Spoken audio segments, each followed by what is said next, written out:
இந்தாங்க ஆதாரம். சுயநலமா விளையாடிய கில்லை விட ருத்துராஜ் மோசமா? தேர்வுக்குழுவை விளாசும் ரசிகர்கள்.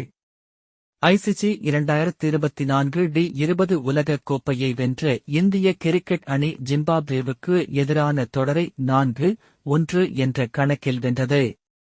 அடுத்ததாக இலங்கைக்கு செல்லும் இந்தியா அங்கே 3 ஒருநாள் மற்றும் 3 டி20 போட்டிகள் கொண்ட தொடரில் விளையாட உள்ளது.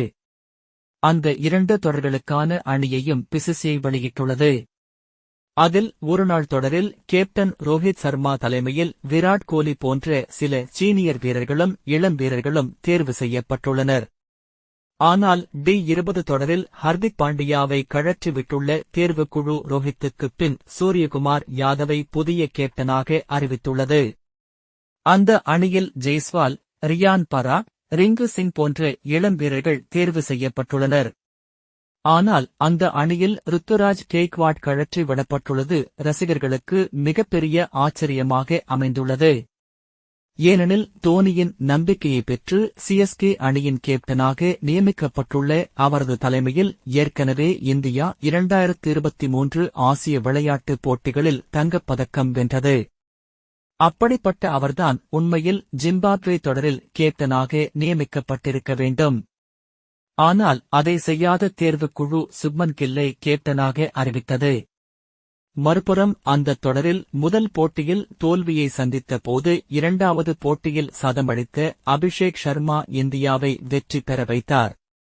ஆனால் துவக்க வீரராகவே விளையாடிய அனுபவம் கொண்ட அவருக்கு 3வது போட்டியில் ஓப்பனிங் இடத்தை கொடுக்காத சுப்மன் கில் தாமே சுயநலமாக ஓப்பனிங்கில் விளையாடினார்.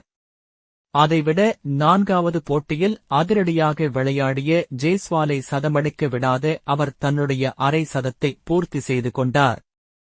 அதனால் சுப்மன் கில் சுயநலமாக நடந்து கொண்டதாக ரசிகர்கள் கடுமையாக விமர்சித்து வருகின்றனர். ஆனால் அப்படிப்பட்ட அவரை இலங்கை டி20 தொடரில் துணை கேப்டனாக நியமித்துள்ள தேர்வுக்குழு ஜிம்பாப்வே மண்ணில் அசத்திய ருத்துராஜை பேக்கப் வீரராக கூட தேர்ந்தெடுக்கவில்லை.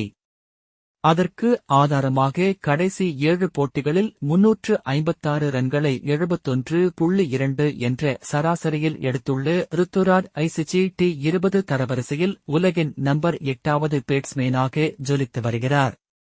அதுபோக 19 சர்வதேச டி20 இன்னிங்ஸில் 505 ரன்களை 29.70 என்ற சராசரியில் 139.50 ஸ்ட்ரைக் ரேட்டில் எடுத்துள்ள சுப்மன் கில்லை விட ருத்துராஜ் 20 இன்னிங்ஸில் 633 ரன்களை 39.56 என்ற சராசரியில் 143.50 என்ற ஸ்ட்ரைக் ரேட்டில் எடுத்துள்ளார்.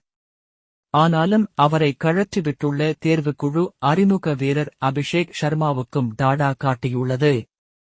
இதுபோக கடந்த டிசம்பர் மாதம் தென்னாப்பிரிக்க மண்ணில் கடைசியாக விளையாடிய ஒருநாள் போட்டியில் சஞ்சு சாம்சன் சதமடித்தார்.